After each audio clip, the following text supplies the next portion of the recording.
Coming up, we learn more details about an ATV crash that killed a 9-year-old girl in Letcher County. Burglaries and vandalism puts a Bell County church congregation on edge. We talked to the pastor, and you'll hear from him just ahead. The forecast features continued chances for rain for the rest of tonight, which could lead to some issues later. I'll have the latest forecast. Mountain News at 6 starts right now. Dedicated to Eastern and Southern Kentucky, this is WYMT Mountain News at 6. One more night of rain before a rare, dry and pleasant stretch through the weekend. But flash flooding is still a threat tonight as a strong cold front moves through. Brandon Robinson joins us now with the very latest on this severe weather alert day. Brandon? That's right, Steve. We're continuing to track the rain, and it's starting to increase in coverage again like we said it was going to do earlier. Let's take a look at live pinpoint Doppler radar, and you can see up to the north lots of heavy bands of rain is indicated by those yellows, reds, and oranges there. And down to the south, we're starting to see some more trying to creep across the border there. It'll take you down south real quick, and you can see, or excuse me, it's to the north. You can see that flash flood warning in effect for parts of Rowan and in Elliott counties until 7:45. Already had a lot of rain up there last little bit. New flood advisory for the northern half of Powell County there until 8 o'clock tonight. That's right there just above Stanton there, and parts of Menifee County and Montgomery County as well, over into Bath a little bit, I think, too. We're looking at a flash flood watch that goes through later tonight. Now, the reason I don't have a time on this, because we're going to see, again, different end times for different places, but most of the area ends by the latest about 2 a.m. East Tennessee ends at 8 a.m. I think most of it will be gone by then. Over Whitesburg, you can see they're getting some rain right now, and the temperatures are back into the 80s for Monticello and Hazard. Everybody else in the 70s. That's a big difference from this time yesterday. 14 degrees cooler in Moorhead. Your appcast for the rest of the night, you're going to see those chances for showers and storms continue, hopefully dying down by about 7 in the morning. I'll talk about the rest of that forecast and get you updated on what we could see tonight in just a few minutes. Steve? All right, thank you, Brandon. We are learning more tonight about a fatal ATV accident that happened last night in Letcher County. Today we learned a 9-year-old girl died after her ATV hit a tree. WYMT's Connor James has more. A very heartbreaking day here in the Gordon community and really in a lot of Letcher County. I'm along Highway 510. Just a little bit up this way is where Laurel Lane is. That's where the crash happened last night. We moved down this way a little bit because friends of the family said the family really just wants privacy at this time as they try to recuperate and try to figure out what to do next. Kentucky State Police say they got that call for medical assistance last night. When they got here, they found that 9-year-old girl had died due to her injuries. Troopers say she lost control of her ATV and hit a tree. The girl was driving a kid-style ATV when the crash happened. Troopers say this is heartbreaking for not just the community, but for them as well. It's just devastating. You know, I'm sure many people put themselves in that situation who may have children of that similar age, or children who are involved in activities like this young girl was involved in. Now, Kentucky State Police tell us there was no one else in that ATV when that happened. They don't suspect any of the machinery malfunctioned. They say it just appears to be an accident, although they are still investigating this. I'm in Letcher County. Connor James, WYMT Mountain News. The 9-year-old's body was sent to Frankfort for an autopsy. Police have not released her name. Today, we also learned new information about a West Virginia man wanted for murder in Pike County. State Police issued a warrant for Charles Blevins last week. We now know Blevins was out on parole. A few years ago, he admitted to shooting a man, and a judge sentenced him to 40 years in prison. A parole board granted him parole in February. State Police here believe he killed a man earlier this month in South Williamson. Anyone with information on his whereabouts should call State Police. Meanwhile, a man charged with murder in Perry County will make his first court appearance tomorrow morning. Anthony Lewis is accused of killing Marlena Holland Hurt last week.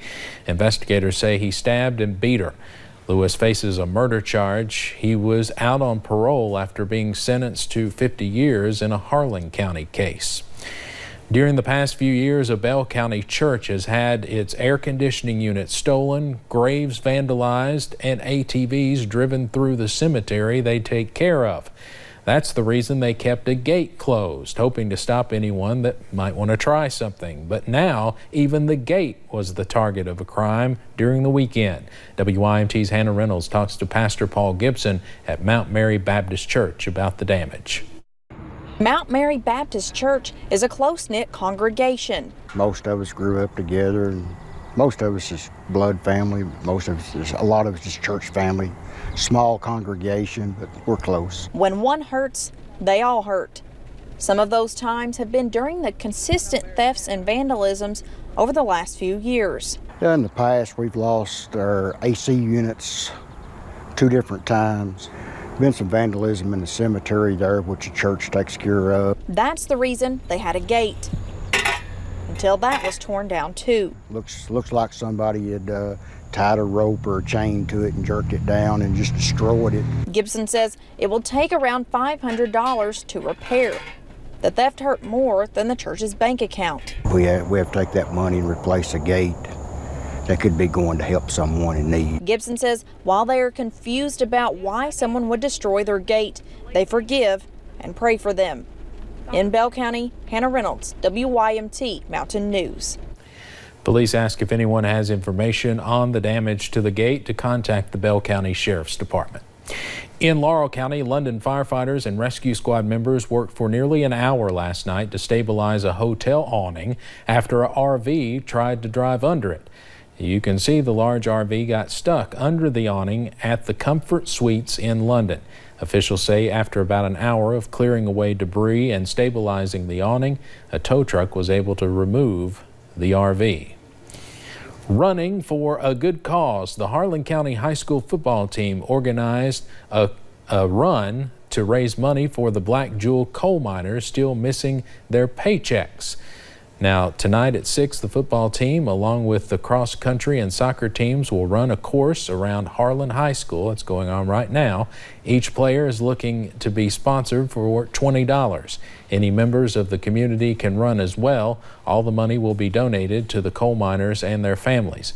We'll have much more on this fundraiser at 11. Tomorrow, miners from Kentucky and other states head to the nation's capital. They're pushing for lawmakers to put money towards the Black Lung Fund. It helps miners with the disease or their widows. Earlier this year, the tax on coal that goes to the fund was cut in half. Governor Matt Bevin's plan for pension relief takes another step forward. It passed by a narrow vote on the House floor during day 3 of a special session. That bill now goes to the Senate as Republican leaders hope to have the proposal on the governor's desk sometime this week. Hillary Thornton is in Frankfort.